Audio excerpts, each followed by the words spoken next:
I still remember the exact moment my blood ran cold, because what she said wasn't shouted or dramatic. It was calm, almost casual, the kind of sentence that sticks in your head and refuses to leave. I had just finished fixing the broken wheel on her wagon, my hands black with grease and dust, when the old Apache woman looked at me with those sharp, knowing eyes and said, "I heard you don't have a wife. My daughters are perfect for you." Now you tell me, if someone said that to you, right there in the middle of nowhere, with the desert wind howling and the sun bleeding into the horizon, wouldn't you freeze too? Because that's exactly what I did. And from that moment on, my life in the Wild West took a turn I never could have imagined. You see, folks, out here you learn real quick that nothing happens by accident. I was riding alone that afternoon, miles from the nearest settlement, heading toward a trading post that might or might not still be standing. My horse was tired, I was tired, and I was cursing my luck when I spotted a wagon pulled off the trail. One wheel had snapped clean through, and beside it stood this elderly Apache woman, straight, backed despite her age, with two younger women sitting quietly in the shade. Most men would have ridden past, and I won't pretend the thought didn't cross my mind, but something about the way she looked at me, steady and unafraid, made me stop. I told myself it was just decency, just helping someone in trouble, nothing more. I dismounted, tipped my hat, and asked if she needed help. She nodded once, no wasted words, and stepped aside so I could see the damage. As I worked, the silence was thick, broken only by the creak of leather and the distant call of a hawk. I could feel their eyes on me, not hostile, not friendly either, just watching, measuring. And I'll admit, I felt like I was the one being judged, not them. When I finished, I wiped my hands on my trousers and told her the wagon would hold, at least long enough to reach the river. That's when she smiled, slow and deliberate, and thanked me. Then came that sentence, "I heard you don't have a wife." I laughed awkwardly, thinking maybe it was some kind of joke, but she didn't laugh back. She gestured toward the two young women, her daughters, and said those words that still echo in my ears. "They are perfect for you. Now let me tell you something, friends. In the Wild West, proposals don't usually come like that." My first instinct was to back away, to mount my horse and ride until the sun dropped behind the mountains. But something held me there. Maybe it was curiosity, maybe it was the way the daughters looked at me, not shy, not bold, just calm, like this was all perfectly normal. Or maybe it was the loneliness I'd been carrying for years, heavier than my saddle bag. I tried to respond politely, told her I appreciated the thought, but I wasn't looking for a wife, let alone wives, because yes, that question crossed my mind too. She chuckled softly, like I was a child who didn't understand how the world worked yet. She said life out here is harsh, and people survive by binding themselves together. She said she was getting old, and she wanted her daughters protected by someone strong, someone who helped without asking for payment. That hit me harder than I expected. You see, I'd lost my family back east. Sickness took them one by one. And since then, I'd been drifting, telling myself I liked the freedom. But standing there with the desert stretching endlessly around us, I realized freedom can feel an awful lot like emptiness. Still, I wasn't about to agree to something I didn't understand. I asked her what she meant, what she expected from me. She invited me to share their fire that night. "Just talk," she said, "no promises. Against my better judgment, I agreed." As the sun dipped low and the air cooled, we sat together, the flames dancing between us.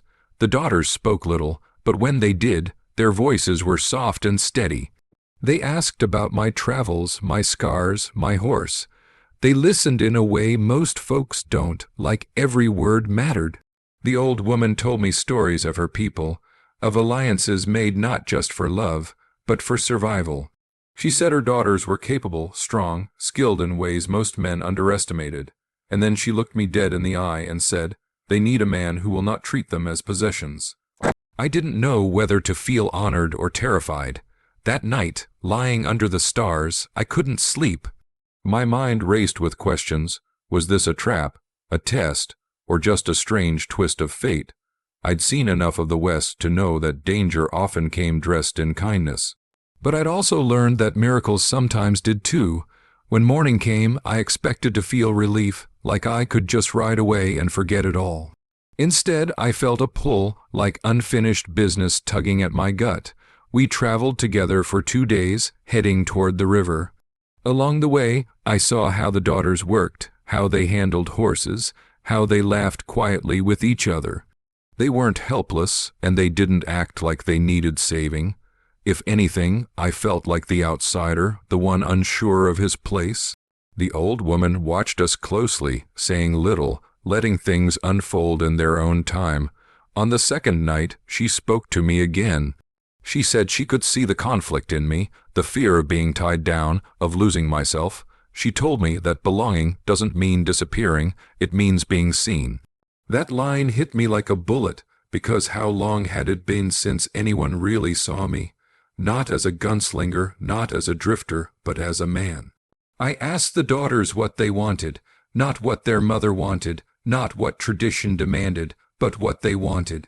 They looked at each other, then back at me. One said she wanted safety and honesty.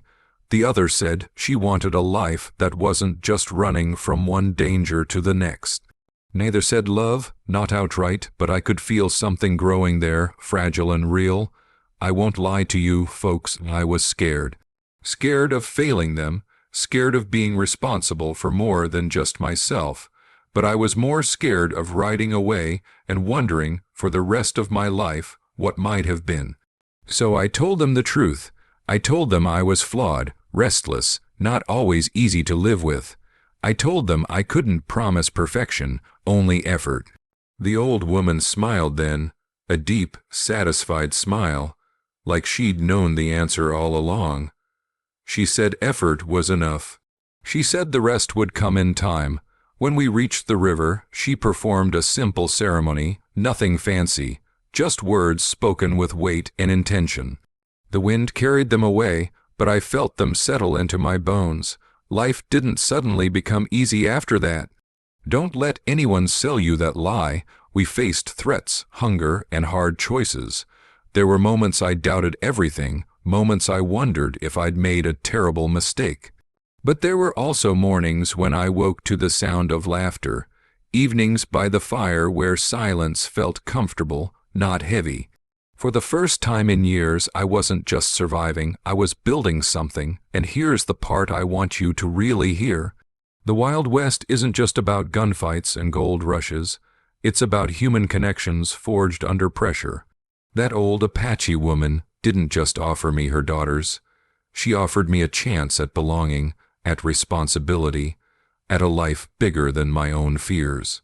And all because I stopped to help when I could have ridden past. So next time you hear someone say the West was only savage and cruel, remember this story. Remember that kindness still mattered, that choices carried weight, and that sometimes the most unexpected words can change the course of your entire life. If this story pulled you in, if it made you feel something, don't forget to subscribe to the channel. Hit that like button, and share your thoughts in the comments below. I want to know what you would have done in my place, and I'll see you in the next tale from the Wild West.